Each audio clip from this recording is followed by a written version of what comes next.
body is a machine, our society is a machine. And nobody's happy. And nobody's happy, and happiness is irrelevant. Then I think that then that is one way of perceiving the world. But by changing and expanding the metaphor, what we can do is change and expand the way that we all see each other, see society, see our place in the cosmos. Okay, so where's the disagreement? Where's the part? There are several parts in the book I'm writing wrong. I wanted red ink so I could, you know.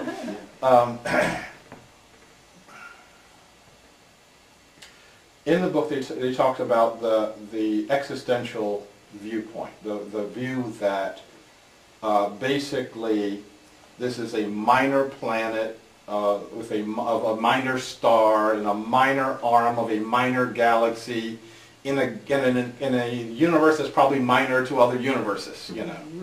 And that basically we're the accidental pond scum on this rock, okay? And you can look at the world in that way. You could, that's, you know, this is not the biggest planet, this is not the biggest sun, this is not the biggest anything. They said what we can do is open and expand that. And once we start seeing that we are each the center of the universe, we're the center of a cosmological universe that is made up of centers. We're the center of, each one of us is the center of a universe. I'm the center of the universe of Sharif, and all of you radiate outward, okay? And once we see that, then we can see that the universe has meaning. And the meaning that the universe has is the meaning that we ascribe to it, okay? So on those two things, I agree. We can look at the world from an existential point of view, and we can look at the world from a meaningful point of view. And what they were saying, if I understand them correctly, is that our experience of God, or the divine, or Jehovah, or Allah, or whatever you want to, you know, whatever limiting language we want to use, okay, this is an evolving God, because we are evolving, our awareness is evolving, our consciousness is expanding out into the world and evolving, etc. I think that both of these views are correct, but I think that there's a third view, okay? And the third view is of an intentional universe.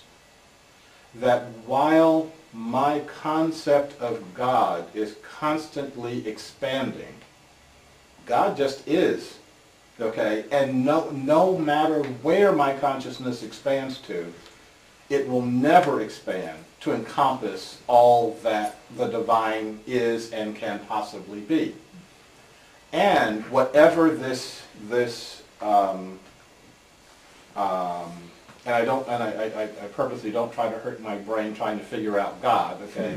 But whatever that energy, let's just say energy is, whatever the energy is intelligent, but beyond an intelligence that is beyond anything that I can conceive of, is intentional, and intentional at a level that I can't conceive of, but we can kind of get in alignment with the master plan, and we can start seeing how the master plan fits, because we can see ecology, okay, and the ecological world. It has rules, and we basically said, well, what I call in my book, the breakers said, we don't need to follow the rules. You know, we can make up our own rules. We can make nature obey our rules. We see how successful that's been. Exactly. And so from existential to meaningful, to me, to intentional, and by adding the intentional element, it brings us, to me, back to a level of awe and humility, so that I'm the center of a universe, but I'm the center of a universe that is incredibly beyond me also. I believe that that gets us back to the cosmology of indigenous people, of how they saw the relationship, as you were talking last night about Father Sky, Mother Earth, and being in a respectful relationship to your food, being in a respectful relationship to your shelter, being in a respectful relationship to all. So so it's not a big fight, you know, it's not like I said, oh, those trashed this book. Right, you know, no, yeah. I hear you, and I think you've been very articulate, the existential, the meaningful, and the intentional. And frankly, I think their book stops with the meaningful, and they actually say that. Correct. That they're coming from a scientific tradition, not from theology. And they're trying to say that we scientists took the meaning, sucked the meaning out of the universe in the modern era. And they quote, of course, Bertrand Russell, a very powerful passage, Right. and some others to demonstrate that. And of course, even someone as recent as Stephen Gould said that, you know, we're just by chance here. And they're proving, strictly from scientific data, that it's more than that. Right. That we came at the right time, with the right size, and both during the time of the Earth and time of the universe expansion. So I find that very exciting, because that's really key. Because I think one reason modern civilization, Western modern civilization, has wandered so aimlessly, morally speaking, the last few hundred years, is that we've been told that there's been no meaning to our being here.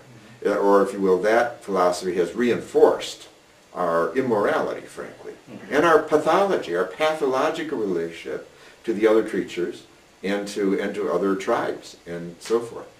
So I really think that their task is a little more humble than what you're proposing. I think you're proposing, you know, you could write them out, I'll give you their address, and say, okay, your next book, how about intention? Right.